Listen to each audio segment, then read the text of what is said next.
Convido vocês para nós lermos Apocalipse, capítulo de número 21. Eu quero ser sucinto em minhas palavras, até porque o nosso trabalho aqui é bem extenso. E capítulo 21 de Apocalipse, dos versos 1 ao 7.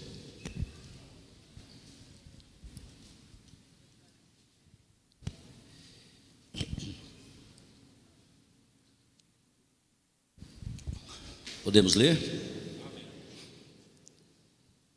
E vi um novo céu e uma nova terra, porque já o primeiro céu e a primeira terra passaram, e o mar já não existe. E eu, João, vi a santa cidade, a nova Jerusalém, que de Deus descia do céu, preparada como uma esposa adornada para o seu marido. E ouvi uma grande voz do céu que dizia: eis aqui o tabernáculo de Deus está com os homens, pois com eles habitará, e eles serão o seu povo, e o mesmo Deus estará com eles e será o seu Deus. E Deus limpará de seus olhos toda lágrima, e não haverá mais morte, nem pranto, nem clamor, nem dor, porque já as primeiras coisas são passadas. E o que estava sentado sobre o trono disse: eis que faço nova todas as coisas. E disse-me: escreve, porque estas palavras são verdadeiras e fiéis. E disse-me mais: está cumprido. Eu sou o alfa e o ômega, o princípio e o fim.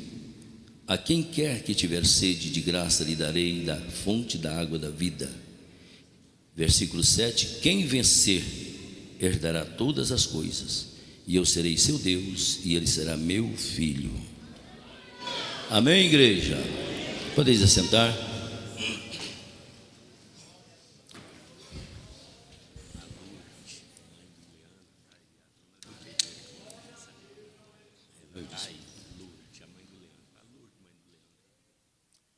A dona Lourdes, a mãe do Leandro, dê um sinal, por favor. Onde é que está você? Lá atrás. É um prazer ter a senhora aqui. Seja bem-vinda. Igreja, seja bem-vinda. Amém. Eu quero aqui parabenizar a família aqui, a irmã Fabiana e a sua família, seu esposo. Parabenizá-los. A mão do Todo-Poderoso tocou em você. Não há privilégio maior que esse, irmão. A mão do Todo-Poderoso tocou nesta vida. Servimos ao Deus do milagre.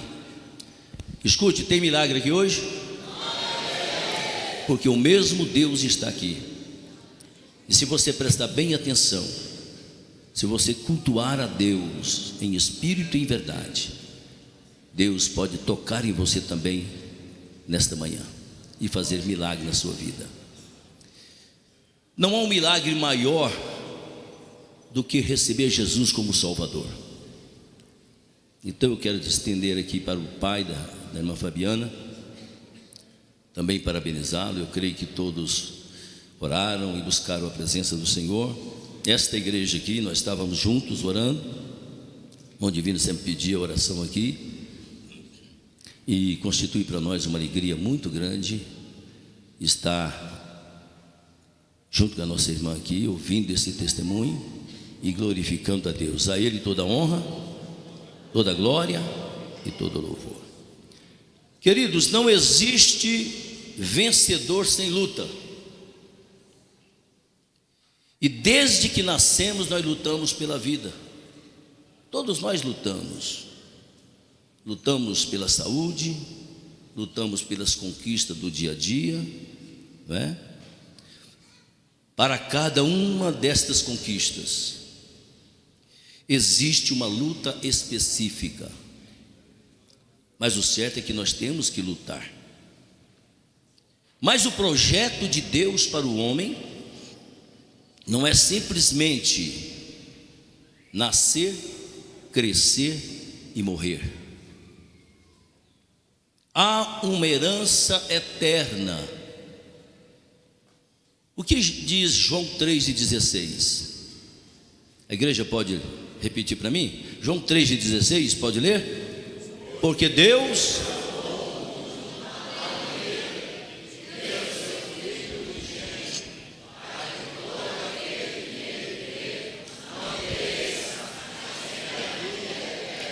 Quantos creram e aceitaram a Cristo aqui? Irmão, é motivo de glorificar a Deus. Erga a mão assim com vontade e diz: eu encontrei-me com o Senhor Jesus. Aleluia. E essa herança eterna é oferecida por Deus a todos quantos querem ou quiserem. Aqui está dizendo: quem vencer, herdará. E agora João é convidado pelo Senhor a ver aquilo que ele havia lhes prometido. Quando lá em João capítulo 14, verso 2, preste bem atenção na palavra: na casa de meu pai há muitas moradas, se não fosse assim eu vou teria dito, mas vou preparar-vos lugar. Mas que herança é esta? Aqui no texto, você pode acompanhar, no versículo 1 que nós lemos aqui, João está dizendo: e vi um novo céu e uma nova terra. Este céu infestado por demônios não mais existirá. Essa terra corrompida e cheia de violência será purificada pelo fogo do zelo de Deus. Vai assimilando a palavra aí, por favor. E ele disse aqui no versículo 2: e vi a santa cidade, a nova Jerusalém, aquele lugar que Jesus havia dito que iria preparar, já está pronto. Igreja, aquele lugar já está pronto.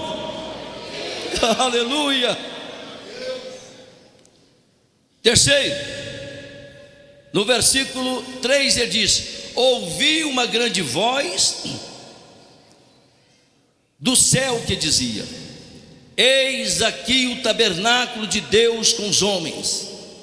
É a habitação de Deus com os homens, é a presença eterna do Senhor, e com Ele a igreja estará eternamente com o Senhor. E em quarto lugar, ele diz aqui no versículo 5, 4 e 5: é o fim de todo sofrimento, Ele enxugará dos olhos toda lágrima. É o Senhor preparando o cenário, o habitat eterno da igreja, dos vencedores. Onde é que estão os vencedores aqui, irmãos? Mas para o homem alcançar tudo isto, é necessário passar por alguns processos. Eu quero aqui rapidamente apresentar para vocês o processo do alistamento. Apocalipse capítulo 20, verso 15, diz assim, se quiser colocar no telão aí, pode colocar, por favor. Apocalipse 20, 15: e aquele que não foi achado escrito no livro da vida foi lançado no lago de fogo. Então é preciso fazer uma inscrição. Preste bem atenção. É o processo do alistamento. Alistamento significa pôr-se na lista, estar arrolado. E isto é possível pela fé, crendo em Cristo como o único Salvador. Não há outro meio de alcançar esta herança a não ser por Jesus. Jesus disse assim: eu sou a porta. Quem entrar por mim, salvar-se-á, entrará e sairá e achará pastagem. Escute, irmãos, quando a palavra de Deus penetra até a divisão da alma e do espírito, ela produz fé. Romanos capítulo 10, 17 diz: de sorte que a fé vem pelo ouvir, o ouvir da palavra de Deus. Então, quando essa palavra penetra até a divisão da alma e do espírito, ela produz fé. E fé é um sentido do Espírito.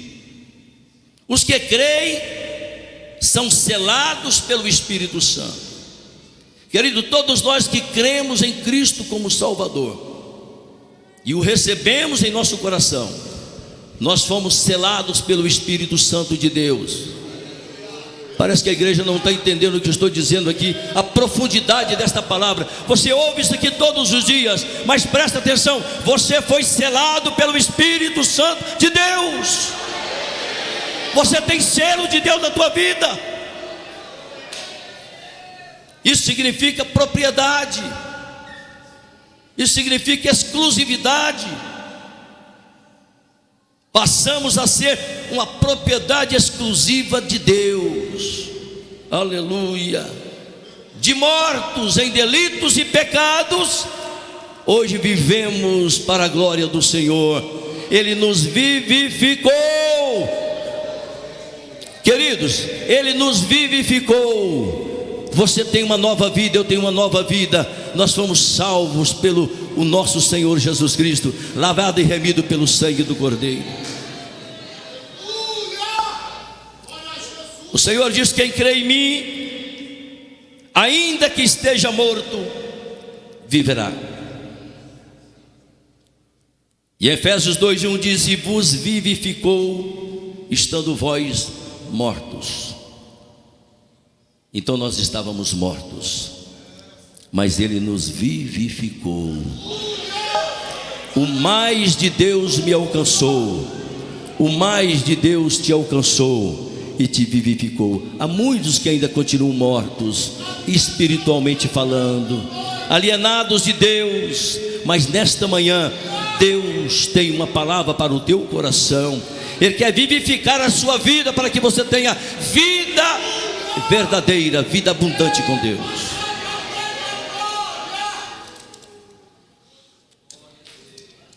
Nesse processo de alistamento está o crer em Cristo como Salvador. Nesse processo de alistamento está recebendo a Cristo como Salvador. Não é só simplesmente crer, mas é recebê-lo. Os que o receberam são adotados como filhos. Há uma ideia por aí dizendo que todos são os filhos de Deus. Não. Filhos somente aqueles que estão inseridos em João 1:12, que diz o seguinte: mas a todos quantos o receberam, deu-lhes o poder de serem feitos filhos de Deus. Aleluia. Aos quais creram no seu nome. Irmãos, merece um glória a Deus aí, irmãos. Receber Cristo significa você abrir a porta do teu coração e dizer: entra, Senhor. Ele entrou e agora Ele está ceando com você e você ceando com Ele.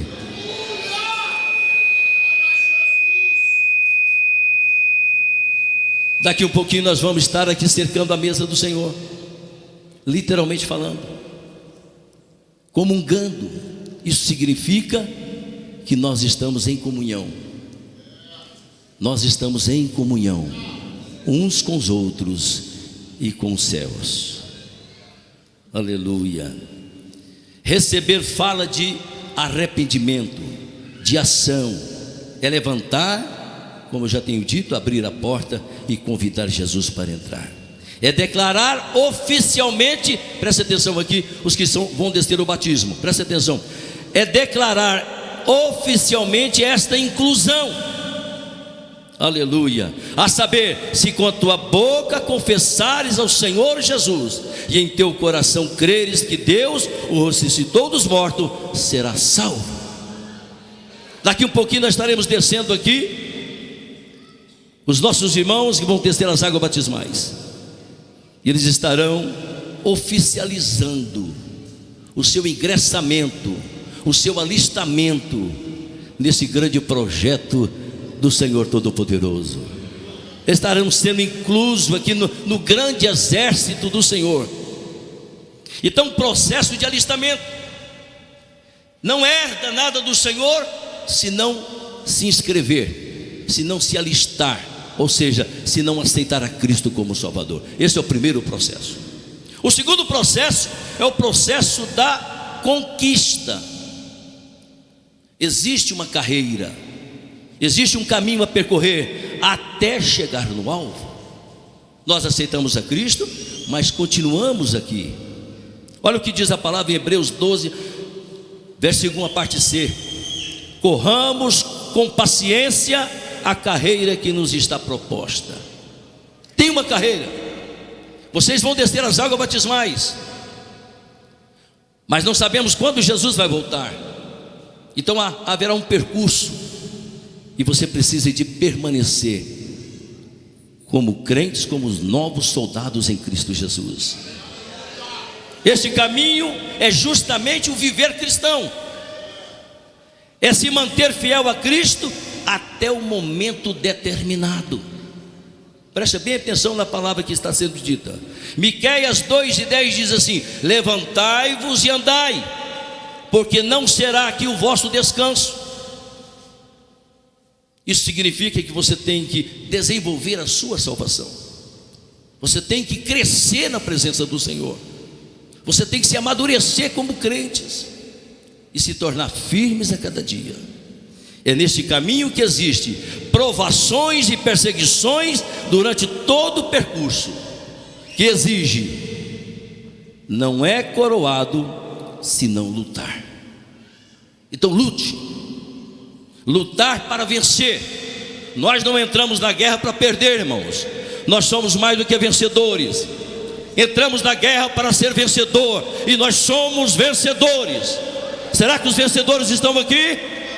Cadê o brado de vitória aqui nesta manhã, meus irmãos? Aleluia!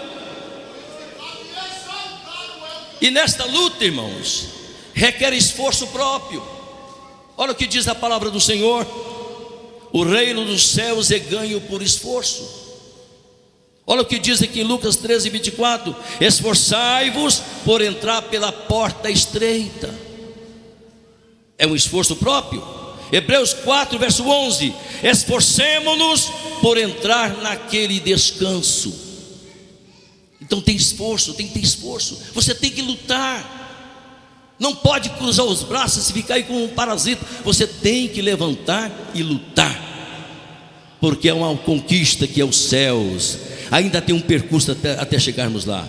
Na batalha interior, lutando contra a nossa própria natureza. Preste atenção aqui, Romanos 7:23: mas vejo nos meus membros outra lei que batalha contra a lei do meu entendimento. É uma luta interna. Dentro de nós tem alguma coisa que está querendo desistir, mas tem outra que diz assim: não, você precisa de avançar, porque Jesus está voltando. Nessa luta requer renúncia. Olha o que diz em Lucas 14:33: assim, pois, qualquer de vós que não renunciar a tudo quanto tem, não pode ser meu discípulo. É renúncia, e renúncia não é fácil. Renunciar à sua própria natureza é contrariar a sua natureza, é se enquadrar na palavra do Senhor, e esse enquadramento requer de nós um esforço muito grande. Dói, machuca, mas tem um gozo eterno quando você se enquadra na palavra do Senhor e a palavra de Deus começa a fazer uma obra no teu coração. Nesta luta, irmãos, requer também completa consagração. Olha o que diz 2 Timóteo 2:4: nenhum soldado em serviço se embaraça com o negócio desta vida, a fim de agradar aquele que o alistou para a guerra. Então, queridos, é uma luta constante. Esta luta requer também que nós devemos lutar com armas espirituais. 2 Coríntios 10:4 diz: as armas da vossa milícia não são carnais, mas sim poderosas em Deus para a destruição das fortalezas. O que é fortalezas? São vícios, maus hábitos que muitas das vezes nós carregamos, então precisa ser destruída, mas é com as armas espirituais. Como, pastor Dário? Na oração, na palavra do Senhor, no jejum. Amém, meus irmãos? E você fazendo assim, nós estamos vencendo, rompendo em fé a cada dia. Aleluia! Então o processo do alistamento, o processo da conquista, e por último, o processo da chegada. Só é sabido quem é vencedor quando da chegada da marca determinada. E existem duas marcas, preste atenção. Existe a marca da morte física. Olha o que diz Apocalipse 2:10, a parte B: ser fiel até a morte, e dar-te-ei a coroa da vida. Primeira marca. Segunda marca, a marca do arrebatamento. Lucas 12, verso 41 diz assim, verso 40 diz: portanto estáis vós também apercebido, porque virá o Filho do Homem a hora que não imaginais. Então, de duas maneiras nós vamos chegar: ou pela morte física, ou pelo arrebatamento da igreja, contando que estejamos firmes e lutando a cada dia. Sabe por quê, irmãos? Há uma herança eterna te aguardando. Igreja, há uma herança eterna te aguardando. Há vida após morte física, há uma vida eterna, ou com Deus ou sem Deus. Então você que está aqui no nosso meio aqui, que ainda não é o evangélico, preste atenção: no céu só vai entrar quem for crente. Por que eu digo isso? Porque Jesus exigiu isso de Tomé: seja crente, não incrédulo. Então nós precisamos de ser crente em Cristo Jesus e aceitá-lo como o nosso Salvador. Você quer ir para o céu? Então se inscreva. É o primeiro processo. Segundo, é o processo da conquista. Mantém-te firme na presença do Senhor. E terceiro, é o processo da chegada. Veja bem, irmão, até a chegada nós precisamos correr com perseverança. Até a chegada nós precisamos de continuar olhando para Jesus. Até a chegada nós precisamos de completar a nossa carreira, como está escrito em Atos dos Apóstolos capítulo 20, versículo 24. O que diz o Paulo aqui: mas em nada tenho a minha vida por preciosa, contando que cumpra com alegria a minha carreira. Você está entendendo a palavra, irmãos? A igreja está entendendo? Escute, irmãos, é preciso também guardar a fé. 2 Timóteo 4:7, combati o bom combate. O que diz Paulo? Combati o bom combate, aleluia, acabei a carreira e guardei a fé. É combater, a nossa vida é de combate. Geralmente depois do batismo, muitas das vezes, em muitas pessoas, vem aí uma depressão espiritual, um desânimo. Mas resista, é o inimigo pressionando para que você desanime. Mas resista, mantém-te olhando para Jesus, o autor e consumador da tua fé, lembrando que há uma herança eterna reservada para a igreja do Senhor. E por último, esse processo da chegada significa amar a sua vinda. 2 Timóteo 4 e o verso de número 8 diz o seguinte: desde agora a coroa da justiça que está guardada, a qual o Senhor, justo juízo, me dará naquele dia, e não somente a mim, mas também a todos os que amarem a sua vinda. Você pode receber essa palavra, meus irmãos? Então há uma herança eterna. A nossa vida tem um propósito de Deus. Jesus veio para nos dar vida, e vida com abundância, e Ele nos prometeu a vida eterna, porque Deus amou o mundo de uma tal maneira que deu, Ele não emprestou, Ele deu o seu Filho unigênito. Para quê? Para que todo aquele que nele crê não pereça, mas tenha a vida eterna. Eu convido a igreja para de pé, nós orarmos a Deus por esta palavra.